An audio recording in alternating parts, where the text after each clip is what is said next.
Good morning from the National Weather Service in La Crosse. This briefing will cover the flooding potential across the area for today, Sunday, April 13th, 2014.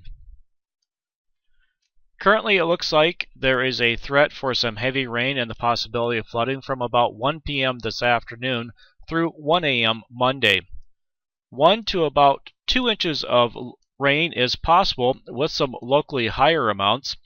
This is expected to fall in areas that received anywhere from 1 to 3 inches on Saturday. The areas most prone to see this heavy rain and flooding are from a small part of northeast Iowa into central Wisconsin. Taking a look at the current radar across the upper Mississippi Valley, we can see that there is an area of showers and a few thunderstorms across the central part of Iowa, with more activity back down into eastern Kansas.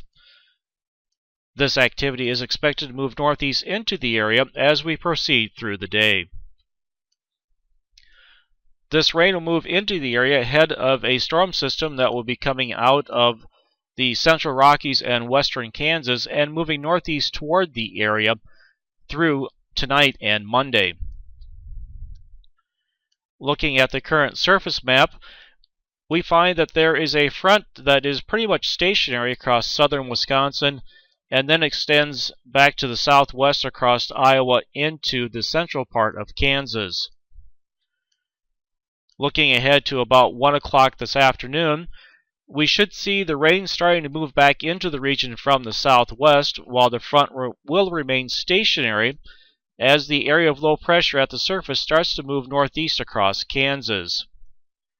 By early this evening, heavy rain will be possible across parts of eastern Iowa into southern Wisconsin, and expect to see the front remain nearly stationary across the area as the area of low pressure moves out of Kansas and into Missouri.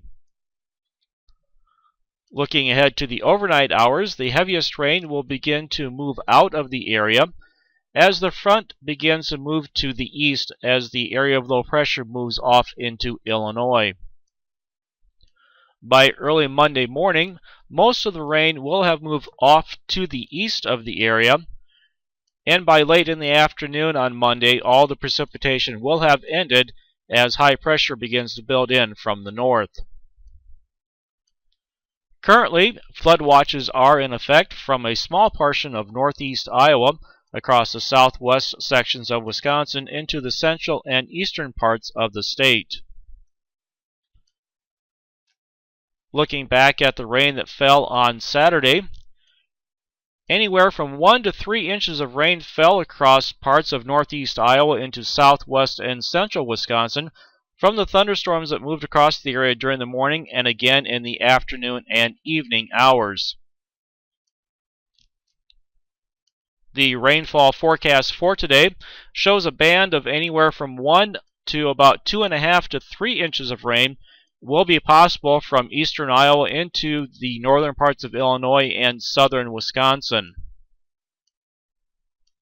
Locally, it looks like 1 to 2 inches of rain will be possible, mainly from about Clayton County in northeast Iowa into southwest Wisconsin, with maybe around 1 to 2 inches up into the central part of the state near the Wisconsin Dells. Again, if we get any thunderstorms that develop in this area, the locally heavier amounts will be possible. As far as area rivers go, at this time, no rivers are forecast to go into flood. However, updated river forecasts will be issued later on this morning. These forecasts will take into account the rainfall that fell on Saturday and the rainfall that is expected to fall today, and that could result in some rivers possibly going into flood. If you live along a river, be sure to check back for the latest forecasts, which could include the possibility of some flooding.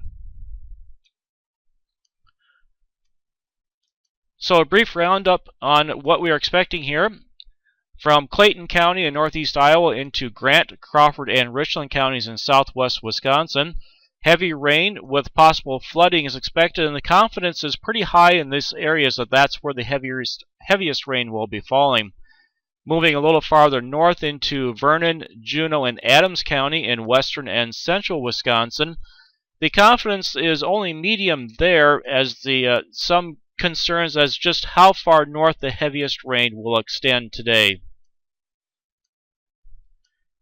You can stay up to date with the latest forecasts and any possible flooding through our Facebook and Twitter feeds through the day today, and also by checking at our internet homepage at weather.gov/lacrosse.